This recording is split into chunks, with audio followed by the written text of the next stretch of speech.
Welcome back, everyone. Today, we're diving into a topic that's not just relevant, but absolutely crucial in our current global landscape. U.S. China relations under the Trump administration.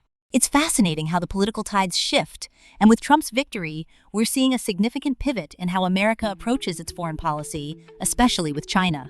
So, let's call this episode Navigating the New Normal: U.S.-China Relations in the Trump Era. Wow, that sounds super important. So, what's the main thing we should know about Trump's approach? Is it really that different from before? Absolutely! Trump's Make America Great Again agenda is all about prioritizing U.S. interests. Think of it like fixing a leaky roof. You first need to address the leaks before you can think about painting the house. The Democrats had their vision, but many Americans felt it didn't quite address the contradictions in society. So, Trump's focus on reindustrialization is like saying, let's bring back the factories and jobs that we lost. So it's like a home renovation project? But what exactly does reindustrialization mean? Is it just about bringing back jobs, or is there more to it? Great question. Reindustrialization is indeed about jobs, but it's also about revitalizing the entire manufacturing sector. Think of it as a garden that's been overrun with weeds. You can't just plant new flowers, you need to clear out the weeds first. The previous administration viewed Chinese exports as a threat to American manufacturing, which is why we're seeing this protectionist stance. Oh, invasive species. That's a wild analogy. So does that mean the U.S. is trying to limit imports from China to protect its own economy? But, what happens if China retaliates? Sigh. Exactly. That's the crux of the issue. China has warned the U.S. Congress against inflaming the trade war, which is a bit like poking a bear. If you keep poking, you might just get bitten.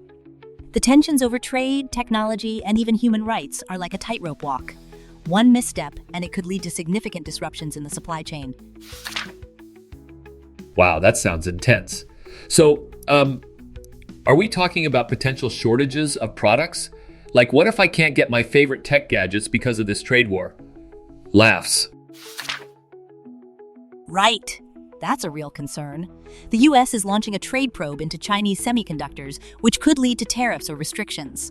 Imagine if you're trying to buy a new phone and suddenly the price skyrockets because of these tariffs. It's like going to a restaurant and finding out your favorite dish is now double the price because of some new tax. Oh man, that would be a bummer. So, is this all just about economics, or are there deeper political implications?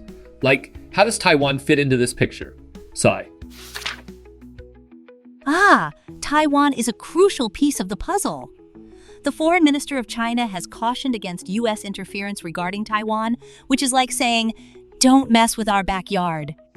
The U.S. and China are like two heavyweight boxers in a ring, and Taiwan is the referee trying to keep the peace.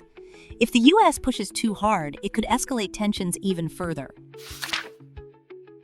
I see. So it's like a high-stakes game of chess where every move counts. But what's the end game here? What do both sides want? Laughs. Exactly. The endgame is about achieving significant goals together while also protecting national interests. It's a balancing act, like walking a tightrope while juggling flaming torches. Both countries can achieve great things, but they need to navigate these tensions carefully. Wow, that's a lot to unpack. So, it sounds like the future of U.S.-China relations is really uncertain. What do you think will happen next? Sigh. Well, it's hard to predict, but one thing is for sure: both nations will need to find common ground.